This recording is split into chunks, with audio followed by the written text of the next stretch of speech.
Ah, a magia. Uma força mística capaz de mover montanhas, trazer os mortos de volta à vida, ou acender uma fogueira em um dia frio. Muitas pessoas tratam essa força da natureza como um órgão extra em seus universos, algo inerente que sempre esteve ali esperando para ser descoberto e usado. Mas outros fazem com que seja uma força que surge para mudar completamente a existência das pessoas que vivem naquele universo e passe a ser estudada e muitas vezes admirada. A maioria desses mundos fantasiosos tem algo em comum. Após conhecer a fundo a magia de verdade e entender o que ela é capaz de fazer, todos passam a temer a magia. Hypar o vídeo. Se você estiver vendo no celular, você pode hypar os vídeos do canal. Isso ajuda muito com a divulgação dos vídeos, além de me deixar também muito feliz e muito motivado a continuar fazendo vídeos. Então, se você puder e estiver disponível para você, é só clicar aqui embaixo, não demora nada. Muito obrigado e bom vídeo. Olá, meus queridos estudiosos das artes místicas e conjuradores de bolas de fogo em quartos pequenos. Meu nome é Matt e dessa vez eu quero falar sobre um assunto do qual fui inimigo jurado por muito tempo. A magia. E digo isso porque a magia sempre foi algo que existia em toda obra fantasiosa que já consumi, mas nunca parei para pensar como ela funciona ou para que serve de fato. E nunca busquei definir o que significa para mim, a não ser por esse exato momento. A magia é algo misterioso, do qual em muitos casos nem se é explicado de onde ela vem e qual a sua origem. Alguns criam eventos do qual mudam completamente a existência das pessoas, como a conjunção das esferas em The Witcher, um evento que uniu realidades fazendo com que humanos e elfos, anões e pequeninos passassem a viver no mesmo mundo. Assim como fez com que os humanos descobrissem a magia e passassem a usá-la para conquistar territórios, causando muitos conflitos violentos contra outras espécies. Ou ela mesmo pode ser uma força fundamental do universo, uma força que sempre existiu dormente esperando para ser descoberta, como geralmente acontece em obras como Frieren e Witch Hat Atelier. Independente de como ela surge, ela passa a fazer parte do universo, sendo amada e estudada ou extremamente temida por conta das atrocidades que foram feitas com ela. Essas obras abordam esse tema de forma parecida, tendo abordagem sobre seu estudo e domínio, e muitas vezes sobre o sacrifício que deve ser feito para obter esses poderes tão impressionantes e fenomenais. Mas nem todos tratam da mesma forma seu lado mais obscuro. Alguns abordam mais sobre a moralidade de seus usuários e não os contrapontos de seu uso, como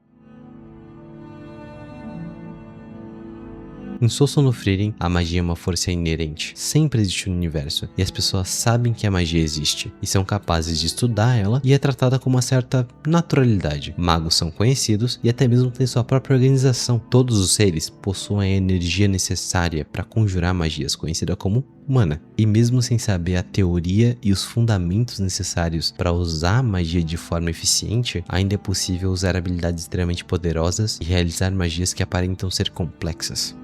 As magias nesse universo são como equações extremamente complexas, da qual o mago tem que resolver em instantes para conjurar a magia. Mas não é como se ele não pudesse simplesmente pular todo o problema decorando apenas o resultado da equação. Sendo assim, ele pode realizar a magia. Mas ao fazer isso, o mago consome mais mana do que um mago que realiza toda a equação antes de conjurar a magia. Além disso, o atributo mais importante que o mago deve ter é uma imaginação e instintos apurados. Como dito diversas vezes na obra, a magia é um mundo de imaginação. Você consegue imaginar derrotar uma maga que controla a água em plena chuva?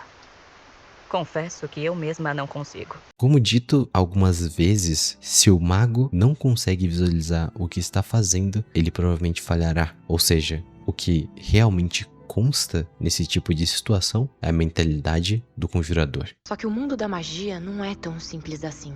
A magia não cria nada que o mago não possa imaginar perfeitamente. Esses são os fundamentos de magia em Frieren. Saber a teoria por trás da prática pode fazer com que você seja capaz de transformar pétalas de flores em metal. Mas qual o processo disso? Você consegue ter uma imagem visual perfeita do que fazer? Se não tiver, você falhará. Um mago que não se vê realizando algo falhará em seus objetivos. As magias geralmente são espalhadas em grimórios pelo mundo, mas eles descrevem de forma básica seu funcionamento. Se um mago quiser realmente fazer com que a magia seja efetiva, ele deve analisar e imaginar perfeitamente o cenário onde ela funciona.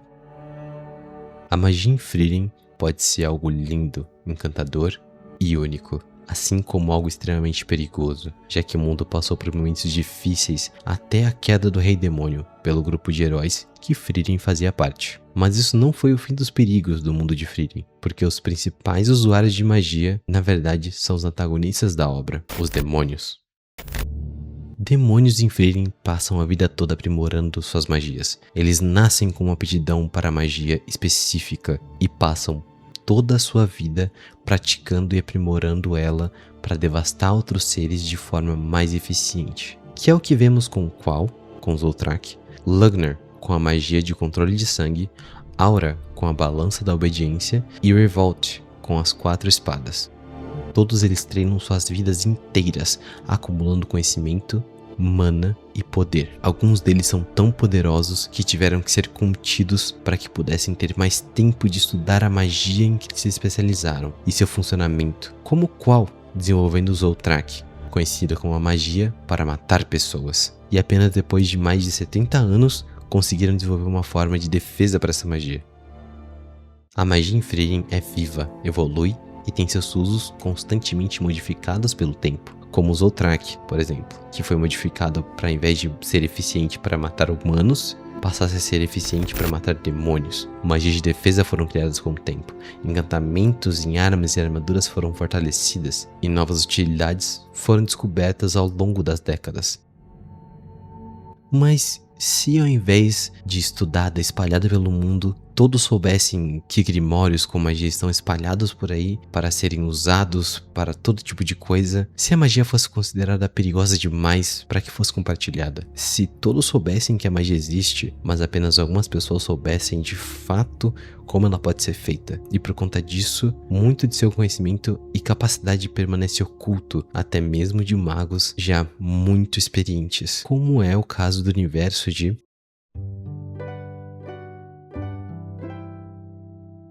Em Witch Hat Atelier, todos sabem que a magia existe, mas acham que apenas pessoas que nascem bruxos podem usar essa magia. Até que Coco, a protagonista, descobre que a magia não é feita de uma forma extremamente misteriosa, da qual apenas bruxos podem fazer, e sim que qualquer pessoa pode usar a magia. Afinal, ela é desenhada em um círculo com glifos, sigilos e sinais, e todo bruxo deve jurar manter esse conhecimento guardado. Afinal de contas, a magia já foi usada para o mal nesse universo, e alguns tipos de magia passaram a ser banidas, consideradas magias proibidas, sendo magias desenhadas no corpo humano ou que afetem diretamente ele, seja mudando ou até mesmo curando ele de doenças, ferimentos leves, até mesmo ossos quebrados. Isso porque atrocidades foram cometidas em batalhas entre bruxos, que queriam que a magia permanecesse acessível para todos e os que queriam apagar as memórias de todos que não faziam parte de seu grupo seleto, para que a magia permanecesse um segredo e nenhum outro conflito em massa ocorresse novamente. Então, nossa protagonista, Coco, uma garota de 12 anos fascinada por magia desde pequena e viu até então um completo estranho desenhar magia para consertar uma carruagem voadora e resolveu tentar desenhar magia por conta e conseguiu. Finalmente o sonho dela virou realidade, o que ela mais queria. Agora ela sabia fazer magia e ela poderia mostrar para todo mundo do que é capaz. Afinal de contas, o que poderia dar errado? A magia em Witch Hat é cruel. Ela pode ter usos extremamente nefastos. Transformar o corpo de uma pessoa sem permissão dela é cruel, é abominável, é proibido. Mesmo com seus usos cruéis, a magia em Witch Hat ainda é estudada. E assim como Frieren, a magia é algo fortemente influenciado pela imaginação. A imaginação, nesse caso, não tem o papel de determinar se ela vai ser efetiva ou poderosa. Mas o que importa é o quão longe a sua imaginação vai permitir você desenhar uma magia útil para que seu problema seja resolvido. Para fazer magia Witch Hat, você precisa de uma caneta, um tipo de tinta mágica específica e um local para desenhar a magia, e o conhecimento sobre como os sinais funcionam. Uma magia deve conter 3 coisas para funcionar. No centro, deve conter um sigilo. Em sua volta, devem haver símbolos que determinam o funcionamento da magia, chamados de chaves. E tudo isso deve ser cercado por um círculo, chamado de glifo. A magia em Witch Hat não tem a ver com o quão poderoso você é, mas sim o quão criativo você é com o que está ao seu redor. Criar uma chama do nada é uma tarefa simples, não precisa de muito material. Mas quanto a criar algo parecido com isso? Fora o fato da necessidade de uma precisão absurda para desenhar um círculo mágico perfeitamente aliado, a criatividade para usar material à sua volta é extremamente necessária. Mas quando a magia mal é controlada, ela pode ser estudada, mas a própria magia tem suas vontades, e nem sempre essas vontades fazem sentido. E se ela nascer do mais puro caos? Como funciona, hein? A magia é caos, arte e ciência.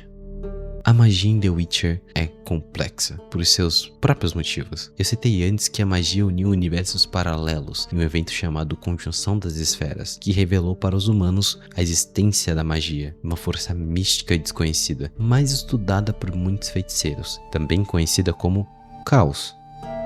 A magia, nesse caso, não tem necessariamente a ver com o quanto você estuda ela e é realmente habilidoso em controlar ela. Muitas vezes a própria magia tem suas vontades e se mostra de formas diferentes para pessoas que arriscam tudo por ela. A magia não necessariamente gosta de pessoas que usam ela com moderação. Ela gosta dos que estão dispostos a fornecer tudo por ela. Os que chamam seu nome em desespero quando sabem que a morte está em sua porta. E é dessa forma que muitas magias são criadas, como a Tempestade de Granizo de Marigold. A magia que foi criada em uma situação desesperadora, onde Triss Merigold teve sua boca ferida e não conseguia entornar corretamente uma magia. Então, Yennefer, ao seu lado, também com dor e não conseguindo entornar corretamente a magia durante uma batalha intensa, que assim mesmo as duas entonaram um encantamento. E ele funcionou, mas ao invés de uma magia de raio que Triss estava tentando conjurar, grandes bolas de gelo começaram a cair do céu com tanta intensidade que o chão ficou coberto por uma camada de granizo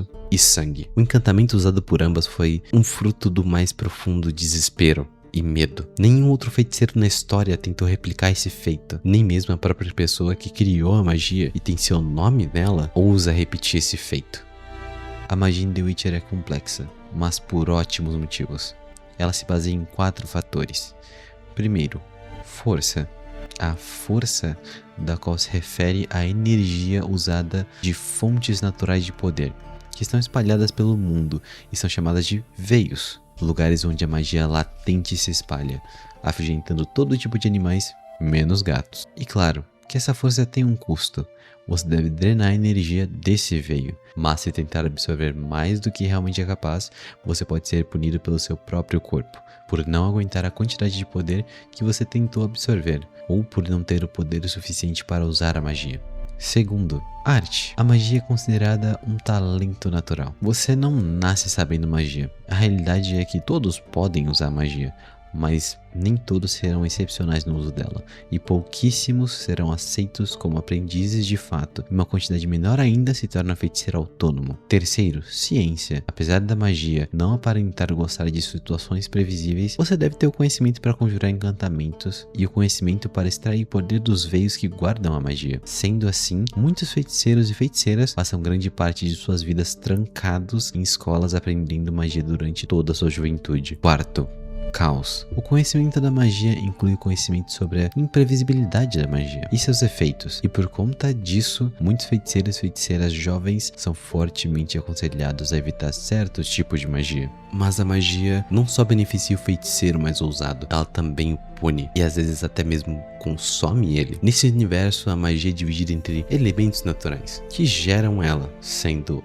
água, ar, terra e fogo. Todos têm suas funções dentro dos feitiços, e muitos deles precisam ser domados para que obedeçam à vontade dos feiticeiros. Cada um tem um comportamento. A água e ar são os mais seguros, afinal representam fluidez e flexibilidade. A terra representa força e resistência. Mas o fogo é destrutivo, perigoso e caótico, como a própria magia. Muitos conjuradores já sucumbiram por conta de feitiços que eles mesmos lançaram. E muitos desses feitiços eram de fogo. O fogo não liga pra você ou pra quem você tá tentando acertar com ele. O fogo quer consumir e destruir tudo. Isso é visto na Batalha do Monte Soden, onde Yennefer quase foi consumida pelas chamas de seu próprio feitiço. E Rince, que já teve seu rosto queimado por conta de uma magia também lançada por Yennefer.